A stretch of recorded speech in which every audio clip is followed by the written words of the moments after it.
there. Good morning on this Thursday, January 23rd. Welcome to Breakfast with Bridgett here on News 6 Plus, clickorlando.com, and our YouTube channel. I'm Bridgett Ellison. It's good to be with you. I hope you're keeping warm. Lots of Floridians are sort of cringing at this point, kind of had enough of this cold weather, but definitely set some records. We want to get over to the Pinpoint Weather Center with Chief Meteorologist Candace Campos. And, you know, they're even selling those T-shirts, Candace, that I survived the Florida snowstorm of 2025. I mean, it was historic in the Panhandle. And I can't say the same for us here. I know we're all feeling a little bit of that FOMO, you know. I'm actually writing up a story because we're starting to see so many videos flooding the social media world because people are seeing that light misty rain overnight. It's cold. That light misty rain keeps kind of like floating in the air, catches the wind, it catches a little bit of the light, and it reflects, almost looking like a little snow flurry. Even though nice, it'd be nice. I would love a nice little snow down, to be honest with you. But it's just rain. It's not snow. So a little explainer on it. It does trick the mind a little bit, I have to admit. But with that being said, there will be the potential of another cold, cloudy, damp forecast into the afternoon. I know I'm really selling it, but at the end of the day, we will start to see more sunshine. We will get back into the 70s, just not just yet. We have 2 even colder nights. So tonight will be even colder in the morning. Saturday will be even colder than Friday. Wow, it is. You can tell when you go outside and then, like you say, you forget something and have to go back to get something else. It's just like the dread of that air. It's funny because I'm starting to go a little stir crazy, not personally, but my kids aren't going out to recess in the playground because it's too dangerous of cold for our little Floridian babies. So I need them out. I need it to be warm enough that I feel like they can just play outside. Because right now they're stuck indoors because it's too cold, and I can't blame them. I wouldn't want to be. Yeah, sounds like it's time for a trip to, I don't know what, the Monkey Joe's. Something with the heater on. Or maps. We are dealing with a little bit of a scattered light drizzle. It is going to be the name of the game today. Cloudy at times. You'll notice that you'll see a little pitter patter, but it's not even going to be that heavy of a pitter patter. It's going to be more of that light misty kind of nuisance. I would call it like that Pacific Northwest rain where you're kind of stuck almost in those low clouds that create a little bit of that moisture in place. Now, again, there is a little bit of drizzle out there. The little rain droplets are floating around, but temperatures are nowhere near freezing in most of our areas right now. 36 in areas of Ocala, 43 in Orlando. But when you factor in the wind chill, it feels like 28. But just because the wind is making it feel like 28 degrees, that's still not cold enough to actually freeze anything out there. We're at 38 in Kissimmee, 46. That's what it feels like right now in Daytona Beach and down through Melbourne. Now, coming up, I put the palm fronds, I put the sunshine to bring smiles to Central Florida viewers because the sun will come back. It will start feeling nicer, but we have to wait till about Sunday. And the reason why it is staying so cold is we have this Arctic air that is continuing to coat the majority of the country. And not only is the air cold, but it's actually refrigerated. And the reason for it is we have snow on the ground so far south that cold air is actually staying a little colder than usual because of that snow. So it's kind of an interesting, weird phenomenon that's going on just because we just haven't seen snowfall like that this far south ever. Looking at our highs today, yesterday we broke a record cold high. That means we have record highs for warm and we have them for cold. It was the coldest day we've seen. The original record was 51 degrees for the daily record. And so we only hit 47. We're forecasting a high of 47. I did mention in the morning news that there was a little bit of a disclaimer that there are some models that are actually trending colder than 47 degrees. The team, we chat between our shifts and we kind of talk about it. So we're going to hold it at 47 because there are some models that keep it at 47. but there is a chance that some of our northern areas could stay a little colder than even what we experienced yesterday. And the reason for it is, one, we got that cold air. We got the snow on the ground to our north. We got the cloud cover that's going to keep the sun from shining here in Central Florida. And then again, we had that misty rain coverage for today, about 40 to 50%. Now you might be wondering, what the heck is this now? Why are we seeing more rain? Well, there's an area of low pressure that's expected to develop off an old boundary just offshore, and that's going to continue to stream in that kind of light overcasty kind of rain, that drizzle off and on throughout the day. And then it's not until daybreak on Friday that we'll finally squeegee all the cloud cover, all the damp weather out of here. Now, with that being said, the moment our skies clear, those temperatures are going to drop. These are our lows tonight. Mind you, our lows have stayed this morning in the 40s. We could be dipping down into the 30s in Orlando, down to about 30 to 32 degrees in the villages. So we do have a cold weather advisory for tomorrow morning, as that wind could make it feel like the 20s and 30s. But wait, there's more. Saturday morning, we're expecting temperatures to get down to the 20s. That is actual temperatures. Areas in Stanford could get down to close to freezing. So notice that big, bright, dark maroon color. That is a potential for some freeze in the forecast, including areas as far south as Osceola County. Now, with that being said, temperatures were going to be at freezing, but there's no rain expected at this time. So no, the FOMO will continue for Central Florida. There is no snow in the forecast. Today is a weather alert day. We're going to hold that weather alert day through tomorrow.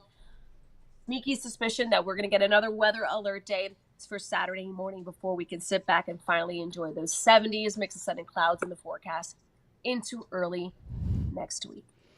Oh boy, that last little bit there, those 30s before the 70s, what a ride. Whew. It is going to be quite. I mean, listen. At the end of the day, I don't have any more sweaters and turtlenecks. For I heard you. Yeah, lots of people say they're running out. I think I'm gonna just come in a jogger set tomorrow. Just get creative. I think I might. Everybody's so creative. My thermal underoos. Right. You know what? I did wear thermals yesterday under my dress clothes. No lie. You have some good winter stuff, I have to say. I might have to raid your closet. I've slowly let go of more and more. I mean, it's been, let's see, I've 14, almost 15 years in Florida. So yeah, I've let go of a lot of, but I have that big heavy coat just in case. I do look pretty miserable when I go to pick up the kids. I am now wearing sweatpants, a big sweatshirt, and I am wearing socks with Crocs. You know what I did? I am. I did the sweats with flip-flops and no socks the other day. Oh, that's crazy. Yeah, you might get frostbite. All right, Candace, thank you so much. Can't wait for the weekend. I've really given up on this cold. So at this point, we'll hibernate until then. Yeah, Steve has given up on the cold. And normally he's pretty like chipper about a little cold snap, but this is not a snap. Like burning the wood in the fireplace, but I think he's over it. He looks over it. I'm looking over it. Let's get over there to Steve. So here's some more whining. Hi. Yeah. Does it look miserable? I'm just sitting here. She's 2 foot to my right, and she's just giving nothing but. Show the guys how you keep warm. Are you able to lift that up, or is the cord too short? Oh no! You have a new thing to keep warm back there, which is pretty neat. It's that is a heater. It's like it's a heating barrier, and then I kind of put it around my legs, and then I have a heating pad on the seat. Well, a heating pad sounds so gross. Like heating blanket. We'll call it that. Candace takes care of me over here.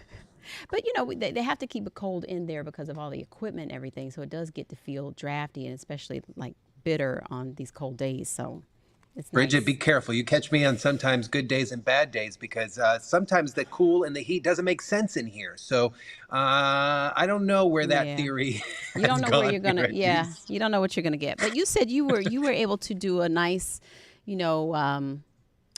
environmentally friendly fire the other night. Yes. You had to Yeah, so reuse pallets and stuff, and you instead of some throwing them firewood. out on the curb or anything, I was in my garage yesterday with my circular saw, just cutting it up.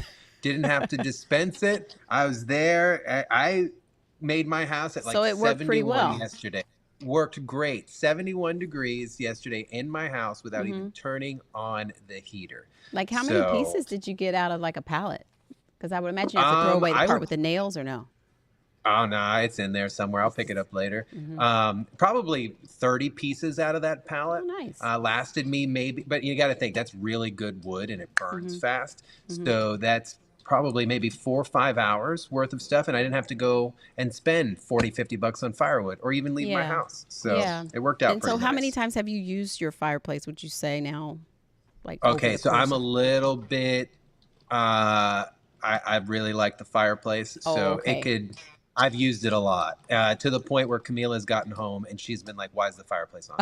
Oh. Like, and I'm like, "Well, it's wintertime, so why Oh. not?" Kind of thing. So So it's for I love a ambiance good sometimes. You're fireplace. just running everyone out of the house. Yeah, I just love it, and then I'll sit there and I monitor it. I Uh-huh. am not a pyro, but I think it's interesting. It heats things. I just like it.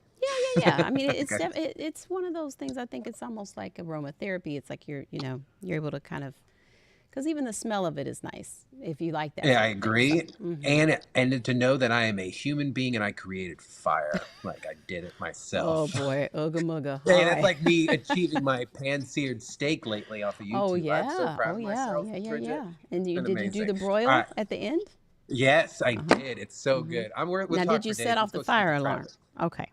No, I didn't. I didn't. I was so Good. good, and I Good ate job. another one yesterday.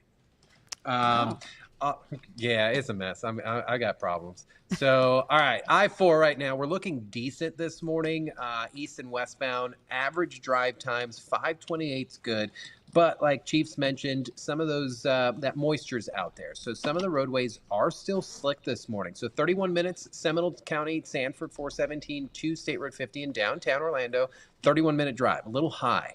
And then a little high, yeah, I'd say this one, Osceola to downtown, 28 minutes. So that one should be about a 23-minute drive time. So just be careful. And then look how gross this is. This is I-4 at 532, Champions Gate.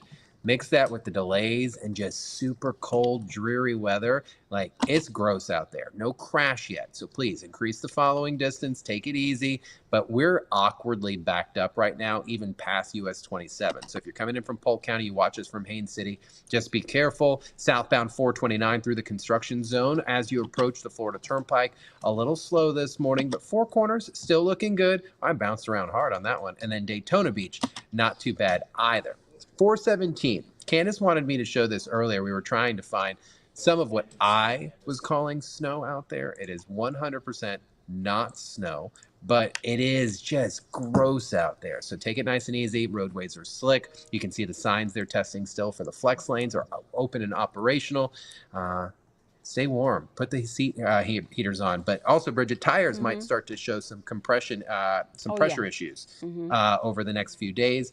Not a problem. Just stay up on that. You want to make sure you maintain proper PSI in your tires. And it's just like it's the air contracting under the different temperature, right? 100%. I had to learn that a little bit here. I was like, Candace, why does this happen?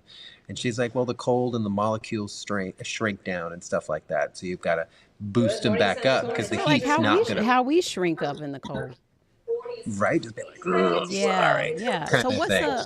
what would be you think the PSI difference where you might need to go get air? Like if it's like say you should be at like 37 and it's down to 32 or 33, is that okay? Or should we go get air or just wait? So if you're sitting at about a 33, 36 PSI, you don't want to ever get anything lower, dramatically lower than 5 numbers underneath that. So once you start, say, if you're a 34, and if once it starts hitting 30, 29, you want to get on that. Okay. Usually your car will indicate to you within 2 to 3 PSI below it. That's Okay. basically giving you some time. Hey, within the next day or two, make sure you put some air in those tires, because after a time it can not really cause a major problem, but then you're going to begin some major wear and tear on your tires when you don't need that kind of mess. And So, it's it's going to be a line at the air machines, though, I would imagine, at the gas stations, especially for a those while. free ones. I can't believe we have to pay for air. So I'll be out looking at some turning lanes and all that stuff today. Possibly also might be going to an active shooter training press conference. I know Jarrell Baker will be featuring that today. The Seminole County Sheriff's Office is putting on an active shooter training, and Jarrell will be covering that.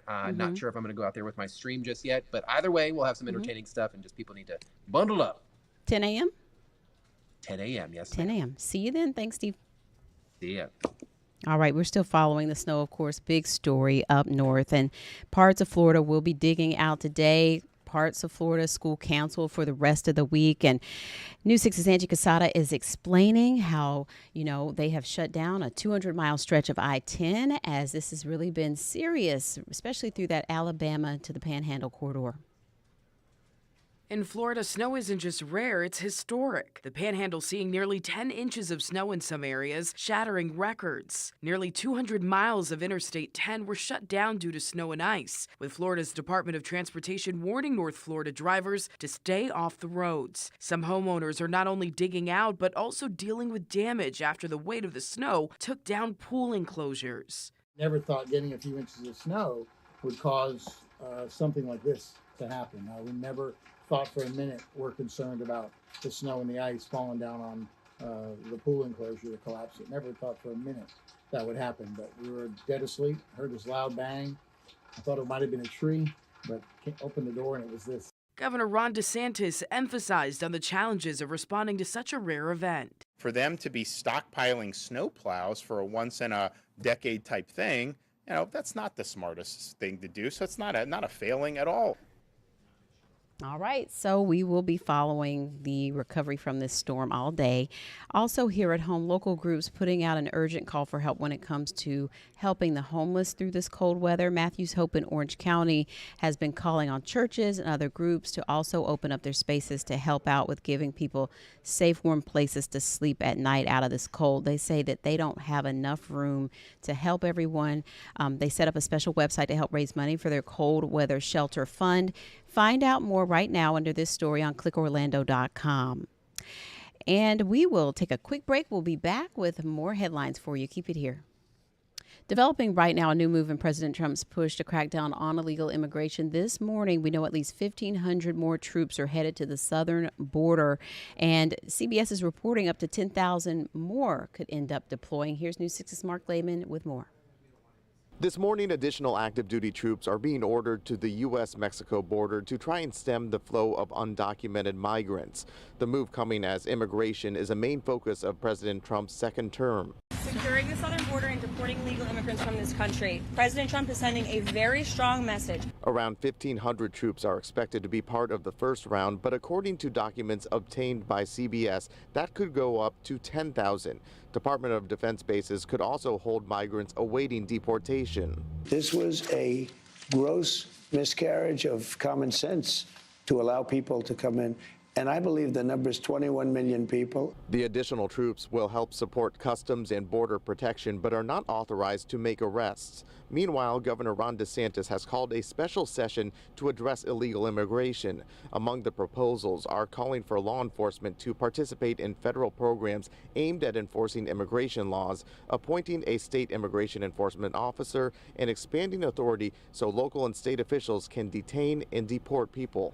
This is the time to get it right once and for all.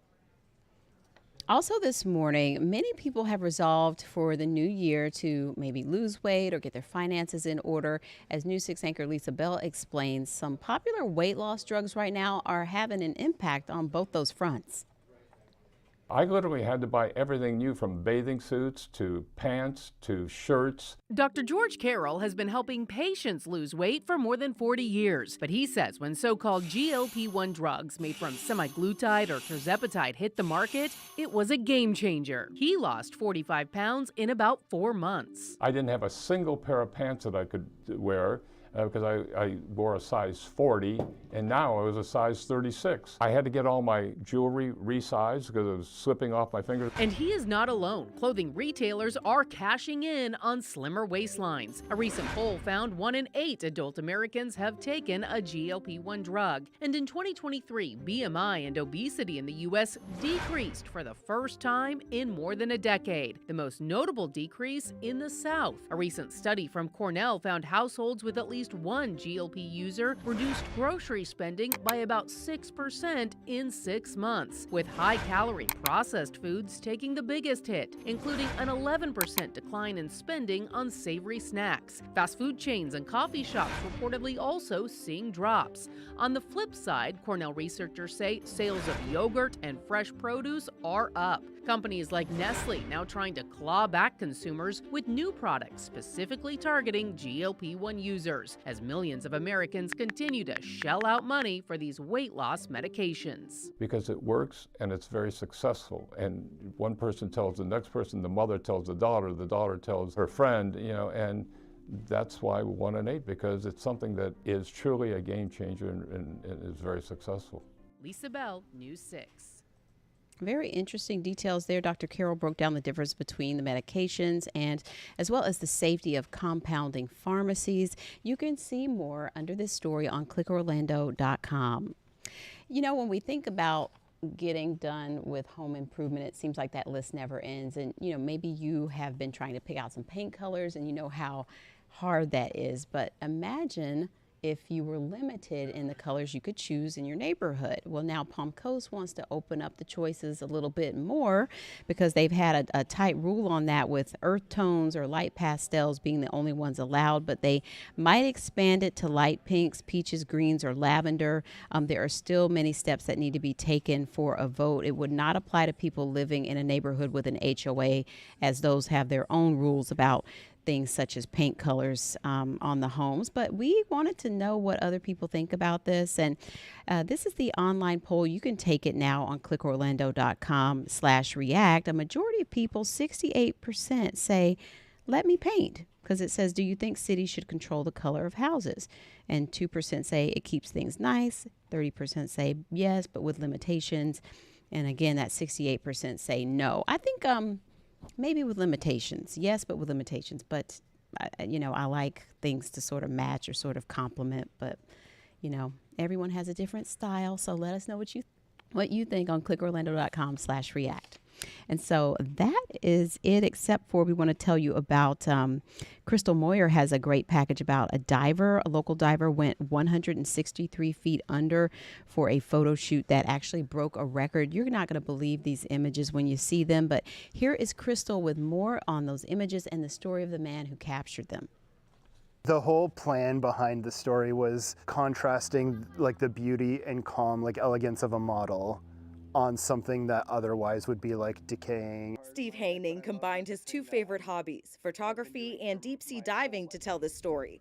But he wanted a unique backdrop. Finding a location that you couldn't build, finding a place that people have never gone to, and it became a personal challenge. A challenge met off the coast of Pompano Beach, 163.3 feet deep into the Atlantic Ocean at the site of the Hydro shipwreck. This is video from that photo shoot.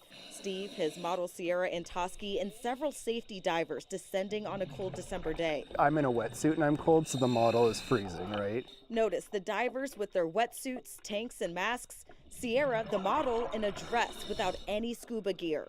Her safety diver administering oxygen through a mask. Then it's time to pose. Steve only having moments to capture photos before it's time for another break for air. And I know you're wondering, how do they communicate underwater without talking? There's like hand signals that divers use. The dive from beginning to end took about an hour, the photo shoot only lasting about 15 minutes.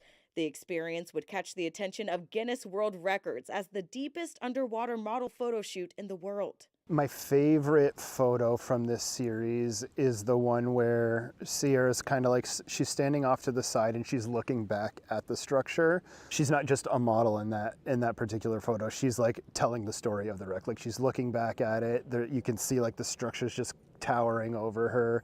And then like the look on her face is just calm. Calm because Sierra has done deep sea modeling before, having years of training and experience.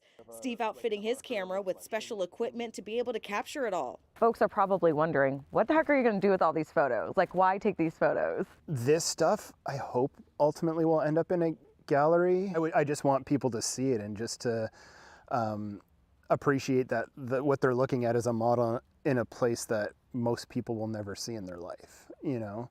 And just like the amount of beauty that's in a location like that that's just untouched by the world. Yeah.